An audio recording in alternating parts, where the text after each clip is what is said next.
으로 기도드립니다. 아멘. 네, 오늘도 변함없이 우리 공예배 자리에 나오신 우리 사랑하는 성도님들의 삶과 신앙 위에 우리 주 예수 그리스도로부터 오는 은혜와 평강이 함께 하시기를 소원합니다.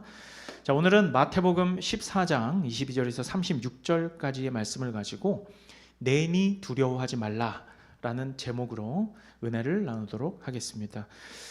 자, 오늘 본문 말씀을 우리가 반복해서 잘 읽다가 보면 우리는 인류가 가지고 있는 지독한 모순 앞에 서 있다라는 것을 우리는 깨닫게 됩니다. 그것은 바로 인간은 스스로를 자유롭다라고 외치지만, 우리가 인간은 스스로 자유롭다고 외치지만 그 자유를 붙잡는 순간부터 사실은 두려움이 시작되더라라는 것을 깨닫게 됩니다. 이제 오늘 본문에서처럼 하나님을 떠난 인간들은 마치 바다 한가운데에서 노를 젓고 있는 제자들과 같다라고 하겠습니다. 따라서 오늘 본문의 말씀은 단순한 기적 사건이 아니라 하나님 없는 인간 존재의 비극적 실존을 보여주고 있다라고 할 수 있는 것이죠. 자, 오늘 본문 24절에 보면 물결로 말미암아 고난을 당하더라 이렇게 기록하고 있죠. 자, 원어로 보면요, 그러니까 물결로 말미암아 고난을 당한다, 이게 무슨 의미일까요? 사실 원어를, 헬라어를 살펴보면 여기엔 이렇게 되어 있습니다. 괴로이 노를 젓는다 이렇게 되어 있어요. 괴로이 노를 젓는 겁니다. 출렁이는 파도 앞에서 아무리 노를 저어봐야 이 젓는 노가 효과가 있습니까? 사실은 없는 것이죠. 바로 이 구절이 모든 인류의 자화상이다라고 할 수 있는 것입니다. 이 배에는 선장과 조타수도 없습니다. 그저 노를 젓는 일꾼들만 그득한 거예요. 그죠? 창조주와 구원주가 없는 인생의 배 안에서 모든 인생들은 괴롭게 노를 젓고 있는 것입니다. 자, 노를 젓기는 하지만 전진이 없는 인생. 그죠? 힘껏 버티고는 있지만 오히려 더 깊은 어둠 속으로 빨려 들어가는 세상. 이것이 바로 하나님 없는 인간들이 살아가고 있는, 우리가 지금 살아가고 있는 현 시대의 모습이라고 할 수 있겠습니다. 비록 우리의 눈에는요, 세상에서 벌어지고 일어나는 일들이 대단하게 보이고 거기 살아가는 사람들 중에 잘난 사람도 있고 못난 사람도 있지만 참 어쩔 땐 대단해 보이고 멋있게 보여도 말이죠, 이 세상은 점점 어둠의 미궁 속으로 빠져들어가고 있다라고 하는 것이 성경의 증언인 것입니다. 우주 만물을 주관하시는 하나님과의 관계가 전혀 없는 삶에 있어서 사실상의 참된 자유라는 것은 없다라고 할 수 있는 것이죠. 구약성경 시편 107편 23절에서 26절은 이렇게 묘사하고 있습니다. 자, 제가 읽어볼게요. 배들을 바다에 띄우며 큰 물에서 일을 하는 자는 여호와께서 행하신 일들과 그의 기이한 일들을 깊은 바다에서 보나니 여호와께서 명령하신즉 광풍이 일어나 바닷물결을 일으키는도다. 그들이 하늘로 솟구쳤다가 깊은 곳으로 내려가나니 그 위험 때문에 그들의 영혼이 녹는도다. 여러분, 이렇게 하나님이 없는 자유는 하나님께서 일으키시는 광풍에 이리저리 표류하는 작은 배에 불과한 것입니다. 그리고 결국 은혜 없는 자유는 파멸을 불러일으켜 오는 것이죠. 여러분, 인류의 역사를 살펴보면 우리가 주로 서양의 역사를 살펴보잖아요. 서양의 역사를 살펴보면 그렇습니다. 대략 1000년이라는 기간 동안, 대략 서기 500년부터 1500년까지의 그 1000년의 기간 동안 중세시대라고 할 수 있는데, 그 중세시대 말기에 르네상스 시대로 접어들죠. 문예의 부흥이라고 하는 그 르네상스 시대로 접어들 무렵에, 그때는요 한창 인간의 이성이 하나님의 자리를 차지하던 시대였습니다. 그 시대 사람들은 이렇게 말합니다. 야, 이제 우리도 하나님 없이도 우리는 선을 행할 수 있다. 선한 삶을 살 수 있고 풍족한 삶을 살 수 있다 라고 외쳐왔습니다. 하지만 그 결과가 어떠했습니까? 세상은 르네상스 이후에 점점 더 도덕적으로는 부패했고, 또한 인간의 오만은 여러 전쟁들로 이어졌죠. 가장 큰 전쟁이 사실 20세기에 2번이나 일어났잖아요. 그죠? 그런 전쟁들로 이어져 사실상 더 좋은 세상을 추구한다라는 자들이 결국은 서로가 서로를 죽이는 파멸로 나아갔습니다.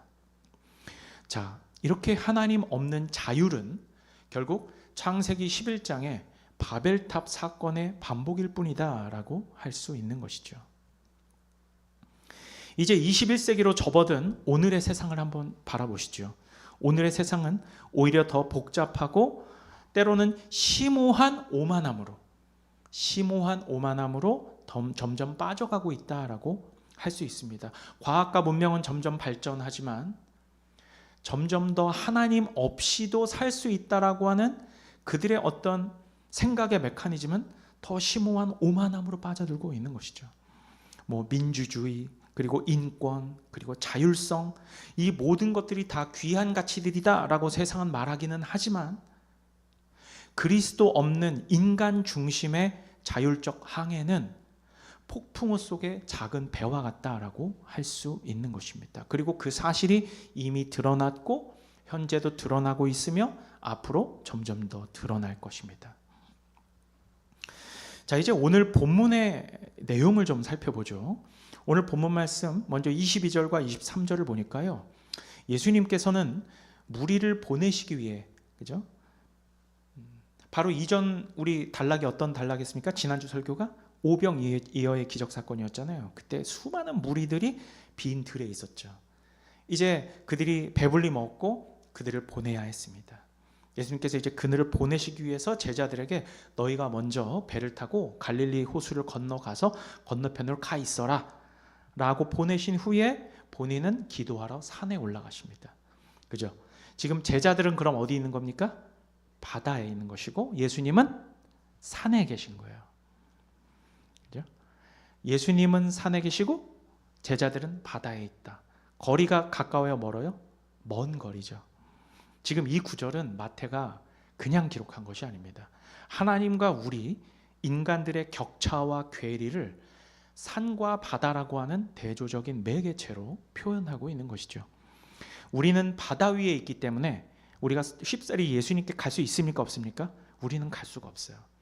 우리는 바다 위에 돛담배 안에 떠 있어서, 그죠? 매우 취약한 상태로 떠 있지만 예수님께서는 산에 계십니다. 그러면 우리가 못 가니 어떻게 해야 돼요? 예수님께서 우리에게 와주셔야만 하는 거예요. 자, 출애굽기 14장으로 갑자기 한번 가볼게요. 출애굽기 14장은 여러분 출애굽 시대입니다. 이제 이스라엘 백성이 모세와 함께 애굽을 탈출하여 광야를 건너 이제 뭘 건너가야 됩니까? 지금 앞에 이 출애굽 백성들 앞에 지금 딱 넓은 뭐가 지금 있어요. 건너가야 할 그걸 뭐라 그래요? 홍해가 지금 앞에 가로막고 있습니다. 그죠? 홍해 앞에서 지금 벌벌 떨고 있어요. 자, 그들 앞에 있어서 이제 실제 도움은 올 수 있어요, 없어요? 지금 뒤에는 애굽의 군대가 막 달려오고 있습니다. 앞에는 홍해가 가로막고 있어요. 도울 자는 아무도 없습니다. 하지만 오직 한 분만 계십니다. 하늘에 계신 여호와 하나님만이 이들을 도울 수 있죠. 그죠? 자, 이렇게 가장 높은 곳에 계시는 하나님 외에는 이들을 향한 도움이 어디서도 올 수 없죠. 자, 오늘 본문도 마찬가지입니다.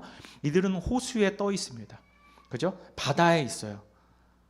그런데 이들이 광풍을 만났을 때 도움은 어디에 계신? 산 위에 계신 예수님. 이제 성경에서 산이라고 하는 것은 the highest place, 가장 높은 곳이라는 어떤 매개체로서 쓰일 수 있거든요. 그러면 그 그림을 지금 보여주고 있는 겁니다. 지금 산 위에서 기도하고 계시는 창조주 되시는 예수님께서 광풍에 휘말리는 당신의 백성들을 도우실 유일한 분이다라는 것을 우리에게 보여주고 있는 것입니다. 자, 이때 이제 모세가 이렇게 말합니다. 출애굽기로 다시 오면 출애굽기 14장 13절에 이렇게 말합니다. 모세가 백성에게 이르되 너희는 두려워하지 말고 가만히 서서 여호와께서 오늘 너희를 위하여 행하시는 구원을 보라. 그죠? 너희가 오늘 본 애굽 사람을 영원히 다시 보지 못하리라. 이렇게 선포하고 있습니다. 자, 이 말씀 다음에는 여러분 아시다시피 어떻게 됩니까? 하나님께서 홍해를 갈라주시고 그것을 건너가게 하심으로 이들을 구원하셨습니다. 자, 이제는 신약 시대로 다시 오죠. 시대는 변했고 바다는 더 이상 갈라지지 않습니다. 왜냐하면 이들은 바다의 지금 위에 있기 때문이에요. 그죠? 그런데요, 홍해 기적 사건보다 더 위대한 기적이 일어납니다. 하나님께서 그 바다 위를 직접 걸어서 오시는 거예요. 우리는 선입견에 사로잡힙니다. 아, 이 바다를 건너기 위해선 바다가 갈라져야지. 그렇잖아요. 하나님 그래서 바다를 갈라주세요라고 기도합니다. 근데 거기에서 멈춰 있는 거예요. 사실상 본질은 뭡니까? 본질은 바다가 갈라지는 게 본질이 아니에요. 우리가 여기를 건너가는 게 본질이에요. 그 방법론은 중요한 게 아닙니다. 근데 신약에서는 더 위대한 장면을 보여주시죠. 예수님께서 물 위를 걸으시는 것입니다. 더 이상 바다를 가르치시지 않으십니다. 가르칠 필요가 없어요. 왜냐하면 예수님께서 가시는 길이 곧 길이 되기 때문이에요. 바로 그게 예수님께서 내가 곧 길이요 진리요 생명이라고 말씀하신 그 실제 현장을 보여주시는 겁니다. 바다는 배가 없인 길이 될 수 없어요. 하지만 예수님은 배 따윈 필요 없습니다. 내가 가는 곳이 길인 거예요. 여러분, 예수님과 우리를 막을 사람과 세상은 아무것도 없습니다. 그래서 시편 기자는 이렇게 고백하죠. 자, 시편 121편 1절에서 2절입니다. 자, 이렇게 말합니다. 내가 산을 향하여 눈을 들리라. 나의 도움이 어디서 올까? 자, 오늘 본문에서 예수님 어디에 계셨어요? 산에 계셨어요. 내가 산을 향하여 눈을 들리라. 내 도움이 어디서 올까? 이때 이렇게 고백합니다. 나의 도움은 천지를 지으신 여호와에게서로다. 이 천지를 지으신이라는 것은 창조주를 의미하는 거거든요. 바로 그 창조주가 아니고서는 그 풍랑으로 일렁이는 바다를 좌지우지하실 분은 아무도 없는 거예요.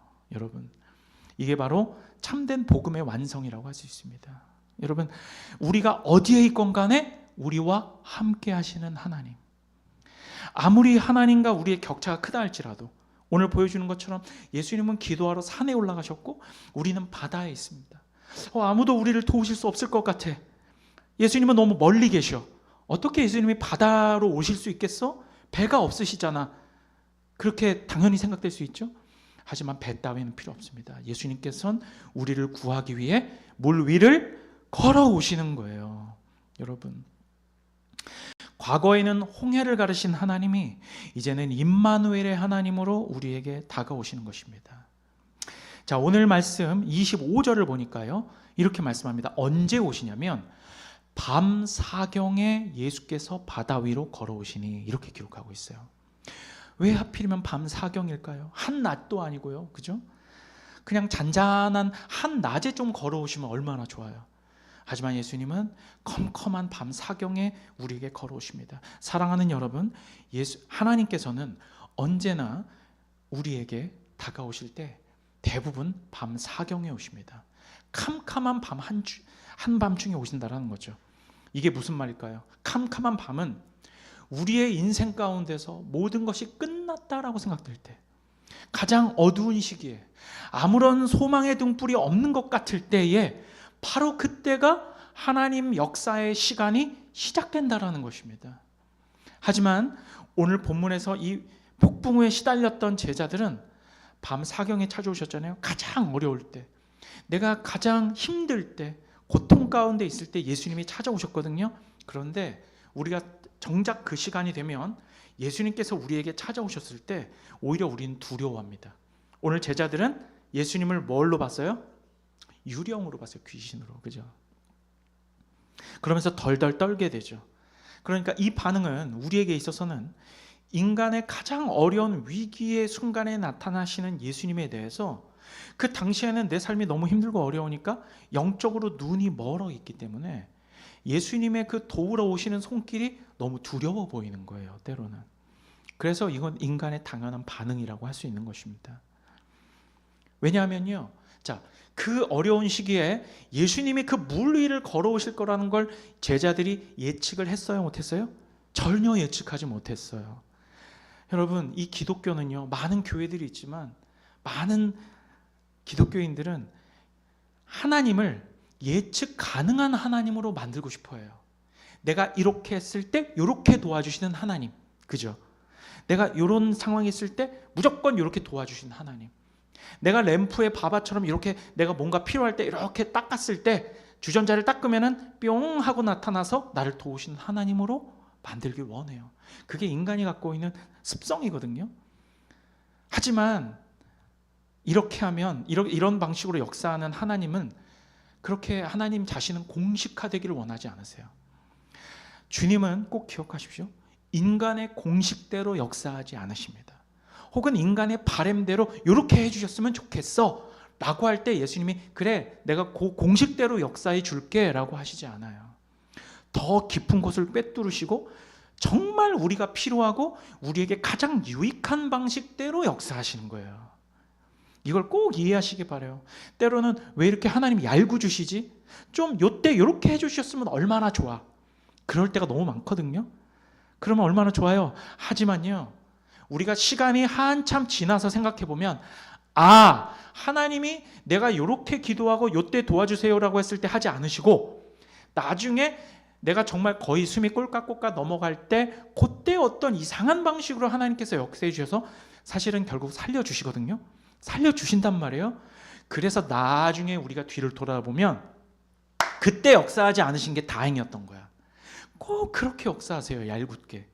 그런데 나중에는 우리는 하나님을 찬양하게 됩니다. 하나님, 나는 그때 이렇게 역사해 주시기를 바랬지만 그건 하나님 저의 인간적 욕심이었습니다라고 고백하게 하시더라는 거예요. 그리고선 하나님의 지혜를 찬양합니다. 마지막 순간 그렇게 역사하신 하나님이 옳았습니다. 주님이 옳았어요 하면서 할렐루야 하나님을 찬양합니다라고 하는 그런 신앙의 단계로 우리를 격상시키더라는 거예요. 하나님은 늘 이렇게 우리가 가진 상식의 상자를 깨트리며 오십니다. 이게 뭐지? 왜 이런 일이 나에게 생기지? 도저히 이해가 안 되는데? 지금은 난 너무 무서운 상황인데? 그런데 이런 반응이 어쩌면 너무나 당연한 상황이죠. 바로 이때 우리 주님께서는 이렇게 말씀하십니다. 오늘 설교 제목이 뭡니까? 내니 두려워하지 말라예요. 이게 진짜 어마어마한 말이거든요. 자, 이걸 이제 헬라어 원어를 살펴보면 에고 에이미라고 먼저 말씀하시는데 이건 내니, 이건 나다. I am who I am 이라고 말씀하시는 거예요. 에고 에이미. 그리고 메 포베이스 때 이건 이제 두려워하지 말라. 메는 노의 뜻이고 포베이스 때는 두려워하다라는 동사예요. 여기에서 근데 중요한 것은 에고 에임입니다. 에고는 나, 에이미는 비동사입니다. 존재하다, 있다, 뭔가 이다라는 뜻입니다. 자, 그러니까 나는 스스로 있는 나 자신이다라고 말씀하신 겁니다. 이거 어디서 많이 들어본 것 같지 않으세요? 그죠? 아까 제가 출애굽기를 예로 들긴 했지만 출애굽기 3장에서 하나님께서 호렙산에서 누구를 부르십니까? 모세를 부르실 때 모세가 이렇게 말합니다. 묻습니다. 하나님, 당신을 누구라고 할까요? 라고 할 때 헬라어로 하면 에고 에이미 이렇게 말씀하신 겁니다. 나는 스스로 있는 자니라. 이것의 신약 버전이 오늘 예수님이 내니 두려워하지 말라라고 말씀하신 거예요. 너무 놀랍지 않습니까? 그것도 바다 한가운데서 말이죠. 이 말씀은 하나님의 자기 계시의 말씀이신 거예요. 그냥 나 왔으니까 두려워하지 마가 아니라 내니 두려워하지 말라는 창조주인 나 여호와 모든 세상 만물을 창조한 창조주가 지금 너희 앞에 있다. 이렇게 말씀하시는 거예요. 여러분, 지금 뭐 하고 있는 제자들 앞에? 두려움에 떨고 있는 제자들 앞에 말이죠.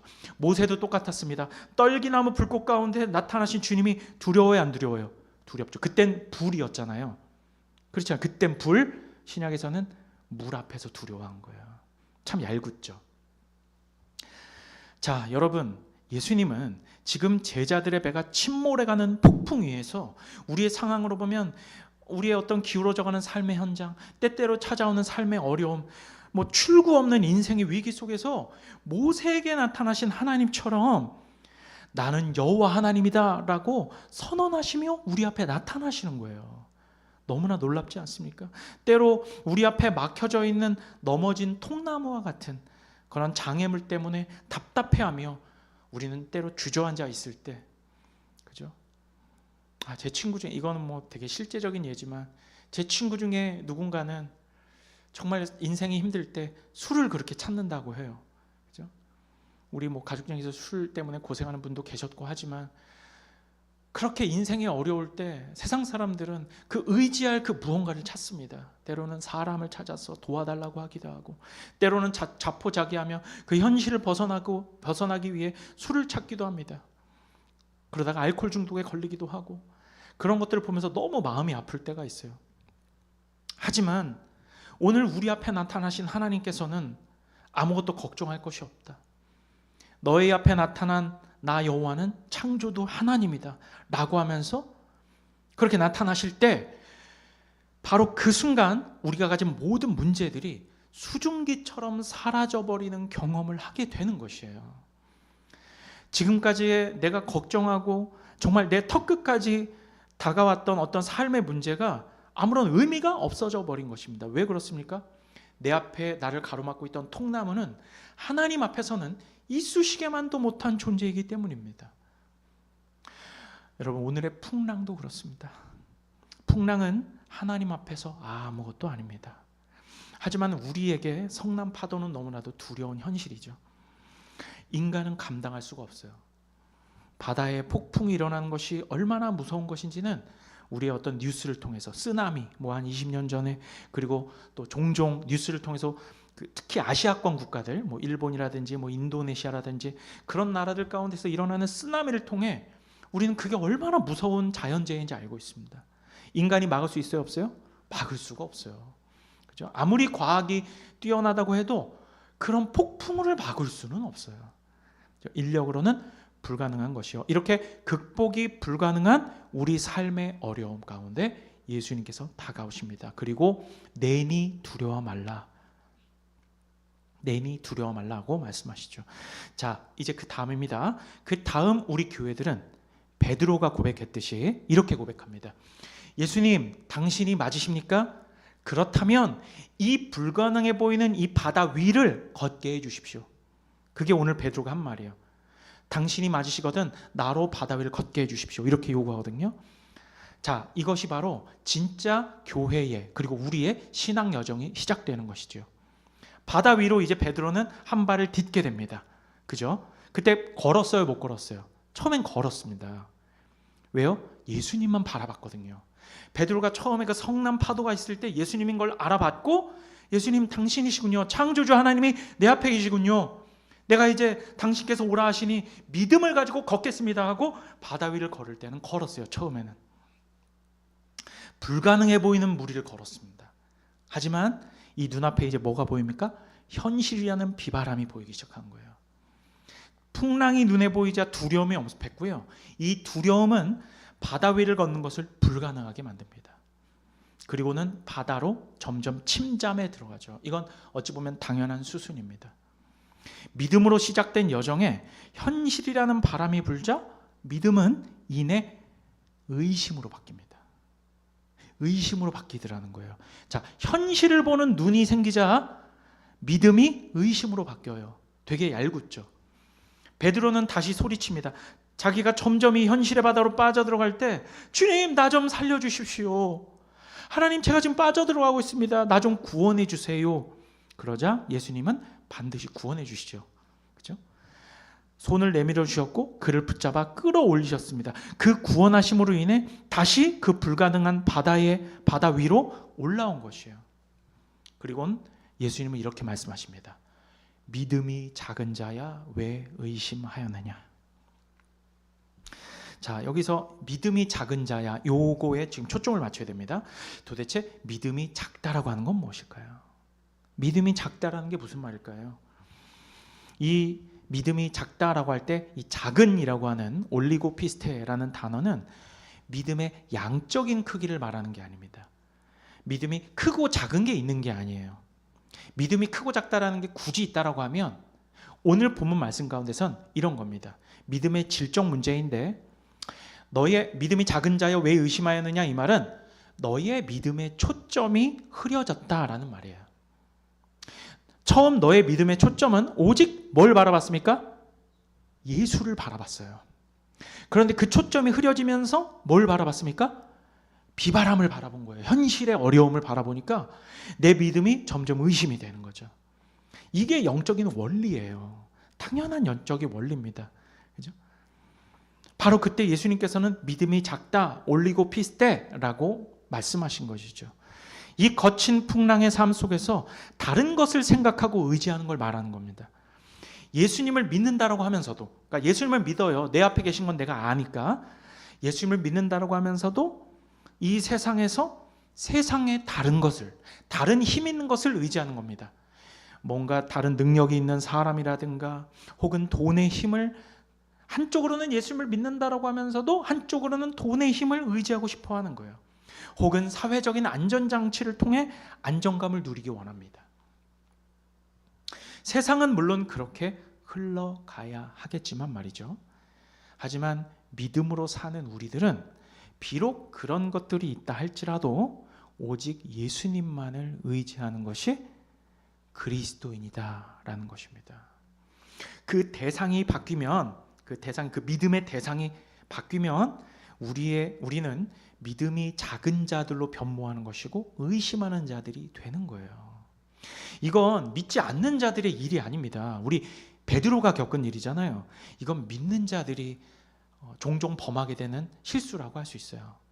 예수님만 바라봐야 하지만 내 현실을 바라보는 것이 나와 함께 세상을 살아가는 이 세상 사람들의 당연한 삶의 시각이기 때문에 나도 그렇게 똑같이 보게 되는 거예요.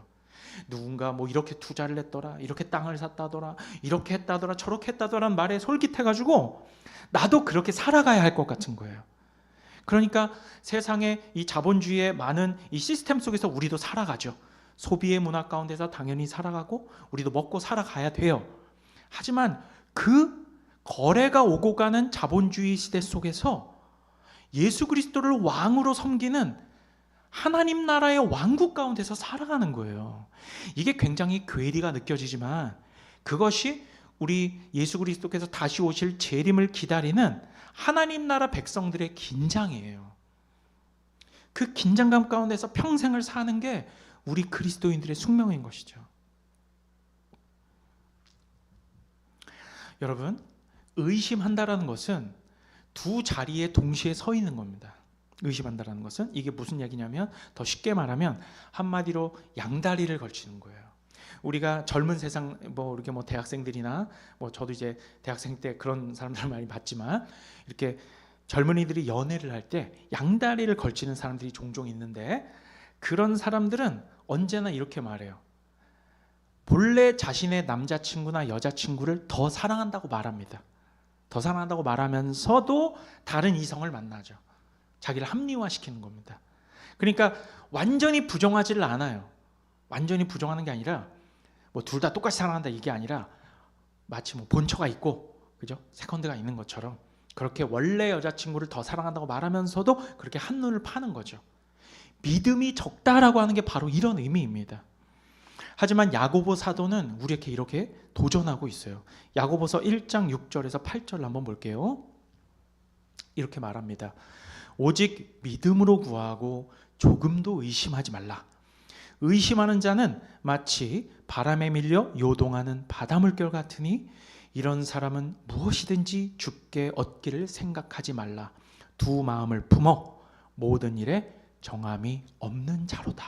이렇게 말씀하고 있습니다.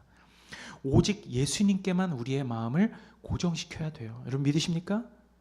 그렇게 예수님께만 마음을 고정시키고 의심하지 않는 저와 여러분 되기를 바랍니다.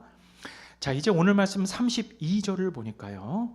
이 32절을 보니까 예수님께서 배에 오르시니 바람이 그치더라라고 기록하고 있습니다. 자, 말의 순서가 중요해요.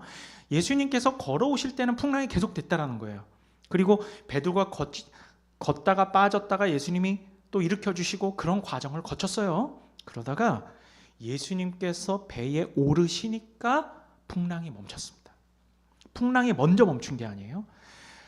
자, 이렇게 창조주께서 우리의 배, 우리의 삶의 현장 혹은 우리가 살아가는 이 환경, 바로 이곳에 예수님이 오르셨다는 것은 하나님의 임재를 상징합니다.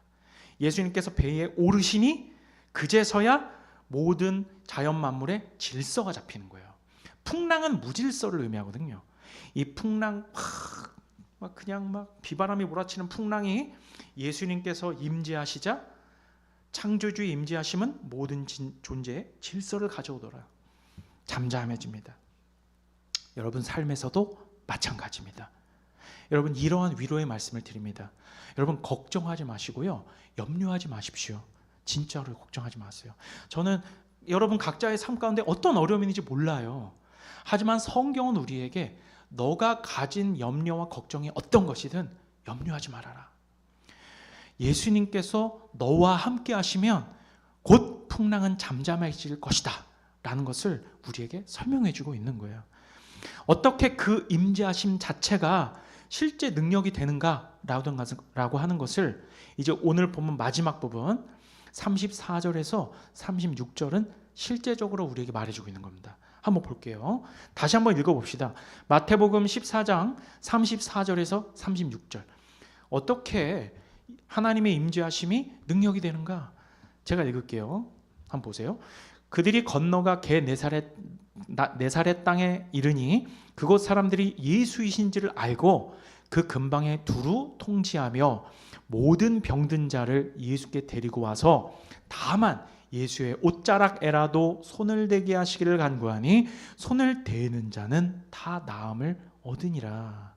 자, 이게요 무슨 말이냐면 예수님의 옷자락만 만져도 자신의 병에서 나음을 입었습니다. 이 말씀이 뜻하는 것은 예수님의 임재 자체가 회복이자 치료의 능력이더라는 거예요. 예수님이 뭘 하셨어요? 안 했어요? 아무것도 안 하셨어요.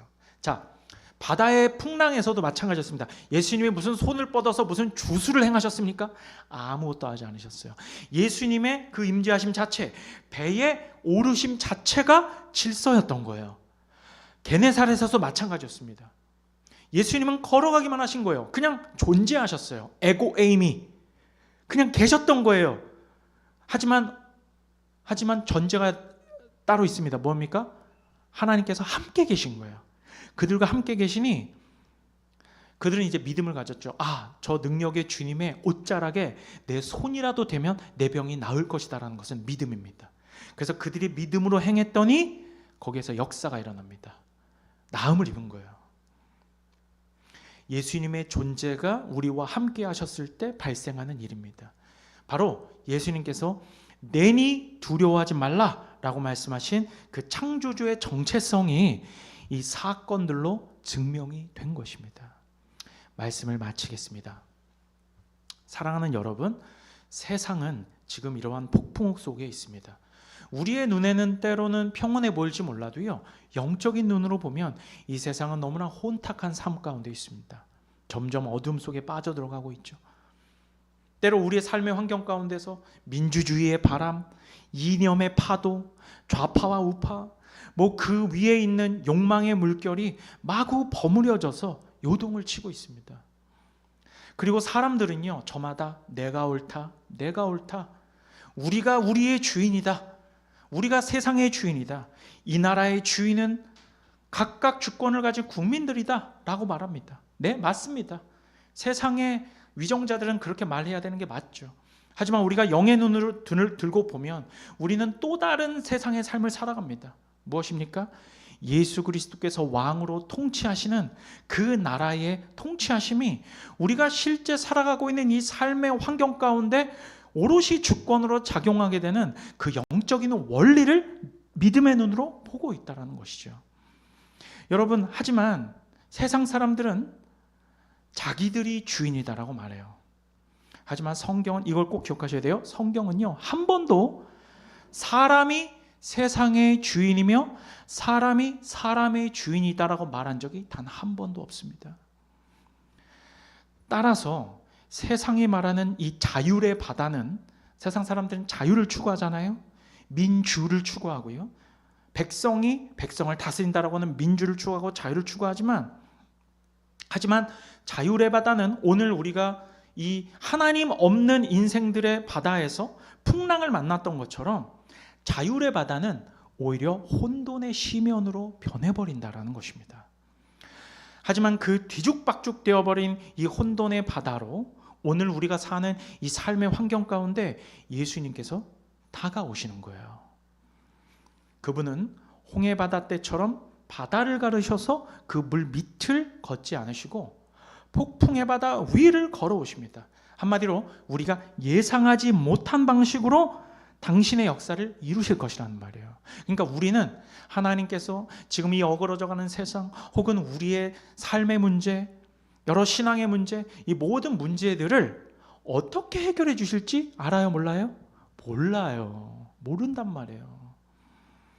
하지만 중요한 것은 그 태초를 창조하신 능력의 하나님께서 우리에게 오셔서 내니 두려워하지 말라라고 말씀하시면서 이 혼돈의 바다를 피하라라고 하십니까? 아니에요. 내 손을 잡고 내려와 걸으라고 말씀하시는 거예요.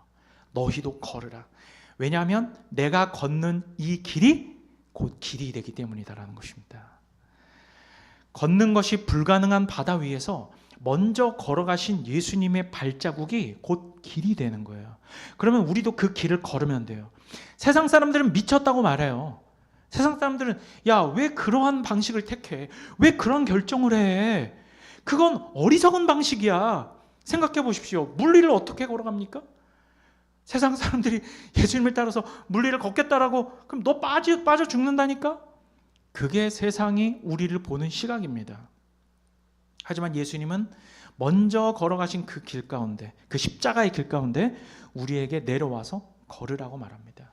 그러면서 우리를 위로하시죠? 뭐라고 말입니까? 내니 두려워하지 말라. 그리고 너희도 걸으라 라고 말씀하시는 것이죠. 이것이 성경에서 정말 성경을 많이 읽다 보면 당연한 성도의 태도이자 결정인 거예요. 당연한 겁니다, 이건. 그러니까 세상의 시각과 성경의 시각은 완전히 다른 겁니다. 성경을 세상에 끼워 맞추려고 하지 마세요. 성경은 단 한 번도 세상의 방식대로 움직인 적이 없어요. 그런데 많은 인본주의자들은 성경을 세상으로 자꾸 끼워 맞추려고 해요.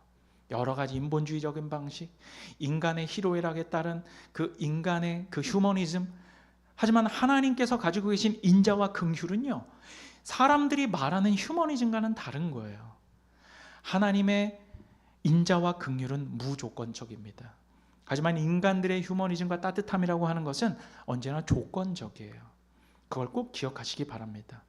자, 오늘도 이 괴리, 세상과 성경의 괴리를 담담하게 받아들이시고 내니 두려워하지 말라, 그러니 너희도 걸으라 라고 말씀하시는 이 예수님과 함께 담대하게 바다 위를 걸어가시는 저와 여러분 되기를 우리 주님의 이름으로 간절히 축원드립니다. 기도하겠습니다. 사랑의 하나님,